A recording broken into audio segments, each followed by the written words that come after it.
Hello everyone.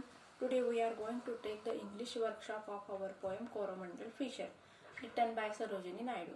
In the last lecture we have completed our poem. So now we are going to complete our English workshop. So students, open your textbook, page number 67. चला सगळ्यांनी page number 67 काढायचं. English workshop घ्यायचं आपल्याला. पहिला प्रश्न, answer the following. त्यातलं पहिलं, how many stanzas are there in the poem. लिहा मग त्या ठिकाणी 3 स्टांजास आर देअर. दुसरं, how many lines are there in the poem. मी एका स्टांजामध्ये किती लाईन्स आहेत? 12 lines are there. Please the rhyming words in each stanza. The rhyming words लिहायचे आपल्याला बघा. Light, night, free, sea, call, all, drives, lives, grow, love, glee, sea. याला काय म्हणायचं मग? Rhyming words. आता या ठिकाणी the rhyme scheme of the each stanza in this poem is A A B B. प्रत्येक स्टांजाची राइम स्कीम काय? ए ए बी बी आहे. तिसरा प्रश्न, what do the following expressions refer to. Write in a word or phrase. पहिलं, leaping wealth of tide. त्यातलं लिहा पहिलं fish. Second, king of the sea, fisherman. At the fall of the sun म्हणजे at the sunset. शेवटचं बघा, at the edge of the verge. लिहा त्या ठिकाणी हॉरायझन. चौथा प्रश्न आहे, match the following. Wind, the wind, त्याची मॅचिंग आहे 4 number. Child, don, mother holding her child. Sea, mother, clouds, brother, waves, comrades. आता पुढचा प्रश्न आहे बघा, find and write the lines in the poem what refer to. Early morning. लिहा त्याचं. Rise brother rise, waking skies, pray to the morning light. Early मॉर्निंगची line कोणती refer करते पोएम मधली? मग पहिली लाईन. Second, evening. इव्हिनिंग बघा, what do we toss. बघा इकडं सेकंड स्टांजा त्यातली तिसरी लाईन आहे. What do we toss at the fall of the sun where the hands of the sea god dries. तिसरं आहे बघा, फुल मून लाईट. लिहा. And sweet are the sands at the full of the moon with the sounds of the voice we love. सगळ्यांना समजल्या lines? परत एकदा सांगते. Early मॉर्निंगची लाईन पहिल्या स्टांजाची पहिली लाईन आहे. इव्हिनिंगचे second stanza. Third line what do we toss लिहिली. आणि full moon light and sweet are the sands at the full of moon. ती पूर्ण लाईन लिहायची आहे. 6वा प्रश्न, write the lines that show that the fisherman are not afraid of the sea or drowning. लिहा त्याची लाईन कोणती line refer करते ती? He who holds the storm. बघा आपल्या पोएम मध्ये आहे सेकंड स्टांजा शेवटची line. He who holds the storm by the hair will hide in his breast our lies. Second stanza शेवटची लाईन आहे. लिहिली सगळ्यांनी? 7वा प्रश्न, write the lines. In the last stanza, 2 lines refer to a landscapes and 2 lines refer to a seascape. Which are they? Copy them from the poem correctly. आता लिहा लँडस्केपच्या lines. Sweet is the shade of the coconut glade.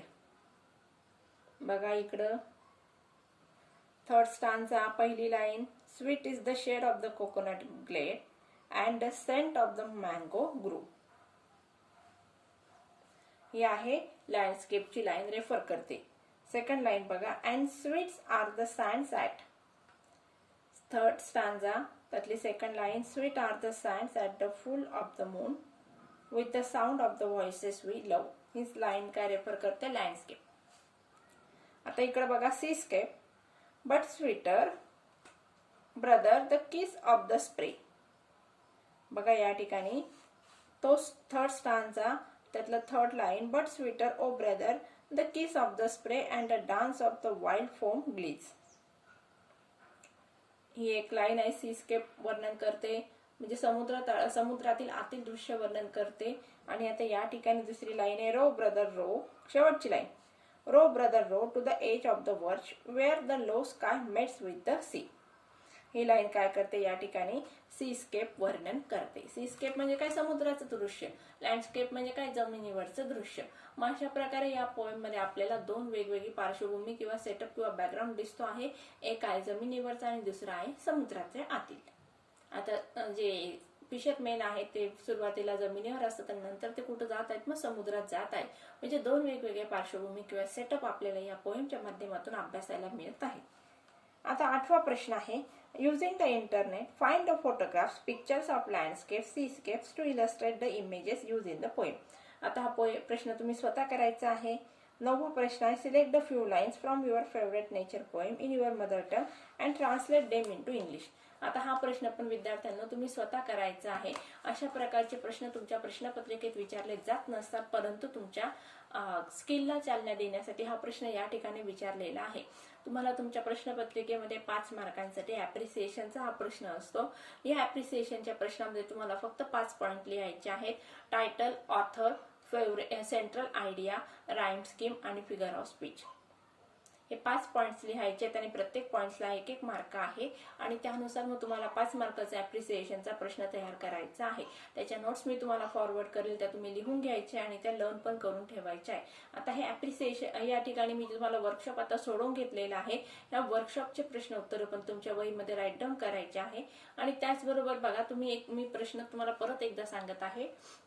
आता आपण ही poem जी शिकलेलो आहोत, आता summary रायटिंगचा जो प्रश्न असतो तुमच्या रायटिंग स्किलच्या प्रश्नपत्रिकेमध्ये, त्या ठिकाणी समरी रायटिंग करत असताना आपल्याला एक पॅसेज दिलेला असतो. त्या पॅसेज मधले आपल्याला शॉर्ट मधले मुद्दे समराईज करून उत्तर लिहायचं असतं. मग या ठिकाणी आपण आपल्या आवडीनुसार पहिली लाईन, मधली लाईन, शेवटची लाईन असं काहीतरी करत असतो आणि समरी रायटिंगचा प्रश्न करतो.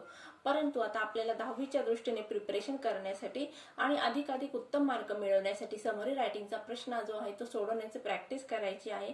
म्हणून परत एकदा सांगते मी की आपलं जे लेसन आहे किंवा पोएम माहिती शिकून झाल्यानंतर त्या पोएमची जी शॉर्टमध्ये माहिती किंवा शॉर्टमध्ये समरी तुम्ही तुमच्या वहीमध्ये लिहून काढण्याची प्रॅक्टिस करायची आहे. कारण सध्या तुमच्याकडे भरपूर वेळ आहे, शाळा नाहीये, ट्युशन नाहीये, इतका लोड नाहीये, त्यामुळे तुम्ही हा प्रश्न आरामात तिथं या ठिकाणी प्रॅक्टिस म्हणून सोडवू शकता. मग अशा प्रकारे बघा विद्यार्थ्यांनो, प्रॅक्टिस मेक्स मॅन परफेक्ट. तुम्ही जेवढी प्रॅक्टिस करणार तेवढं तुमच्या प्रत्येक गोष्टी हाताखालून जाणार आणि त्या बेटर तुम्हाला येणार आहेत. म्हणून फ्युचरमध्ये 10वीच्या दृष्टीने आपल्याला आतापासून सराव करायचा आहे. मग तुम्ही सराव करायला लागू शकता आणि जर तुमची इच्छा असेल तर. पण परत एकदा सांगते, practice makes man perfect. So friends, take care and good bye.